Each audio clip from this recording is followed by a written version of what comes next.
At 02:17 hours, the valley exploded, and in less than 10 minutes, an entire patrol ceased to exist. Moments earlier, the mission had felt routine, almost forgettable. A small patrol unit, 8 soldiers in total, had been tasked with a night reconnaissance operation in a remote, contested area. The objective was straightforward: confirm suspected enemy movement near a supply corridor, mark potential firing positions, and return before first light. There was no expectation of contact. Intelligence suggested minimal activity, and previous patrols in the area had passed without incident. Still, no one underestimated the environment. Complacency was a luxury none of them could afford. They moved in silence, boots carefully placed to avoid loose stones, weapons held at the low ready. Night vision goggles cast the world in shades of green, flattening depth and hiding danger in plain sight. The valley narrowed as they advanced, with steep rocky slopes rising on both sides. It was not ideal terrain, but it was the most direct route to the observation point. The patrol leaders slowed the pace, signaling for increased spacing. Everyone understood why. Narrow ground meant limited maneuverability. The hook came too late. The first shot sounded like a crack of splitting wood, followed instantly by a second, then a burst. The lead soldier dropped before anyone could react.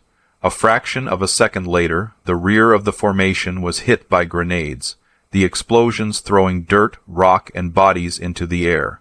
The ambush had been perfectly timed. Fire erupted from both sides of the valley, overlapping fields of fire, trapping the patrol in a kill zone. Training took over. Soldiers dove for cover where little existed. Muzzle flashes flickered from the slopes above, brief and controlled. This was not random fire. The enemy knew exactly where to shoot. Radio calls were made, then cut short. One transmission ended mid-sentence. Another never went through at all.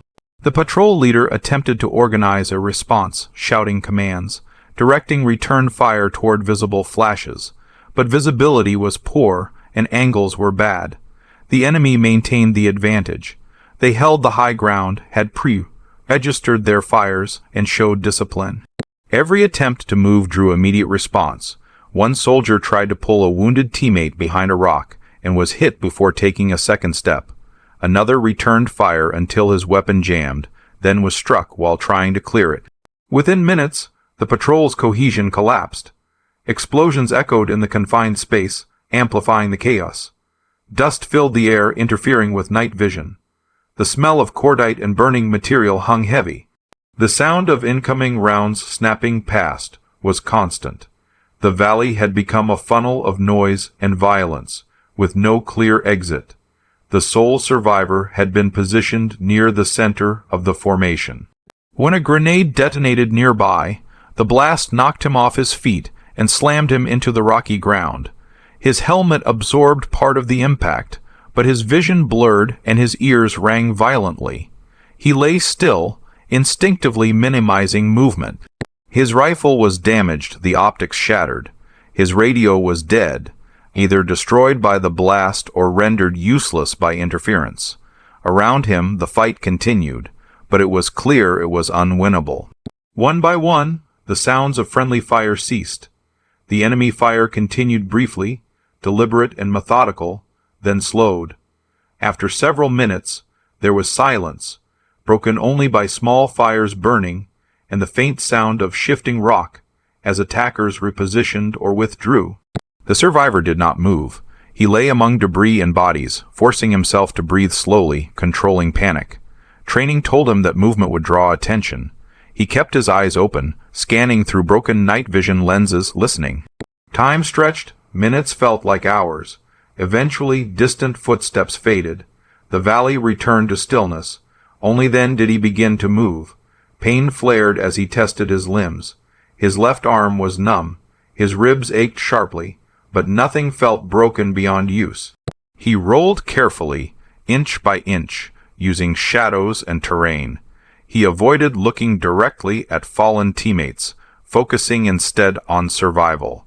His weapon was no longer functional, so he left it behind. Weight and noise were liabilities. Navigation became his priority.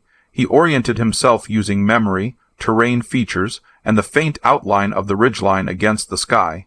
He stayed low, crawling where necessary, freezing whenever he heard distant sounds. Every step was calculated. The fear of discovery was constant, but so was the determination to live. Hours passed. The night grew colder. Fatigue set in.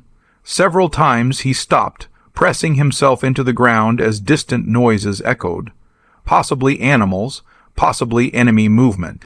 Each pause tested his nerves. Each restart required effort.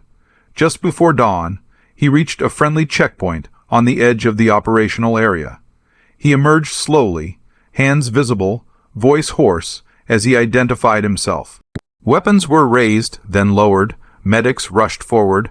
Only then did the weight of what had happened begin to settle. The debrief was factual and unemotional. Times, locations, observations. Analysts reconstructed the ambush, noting the enemy's preparation, use of terrain, and intelligence.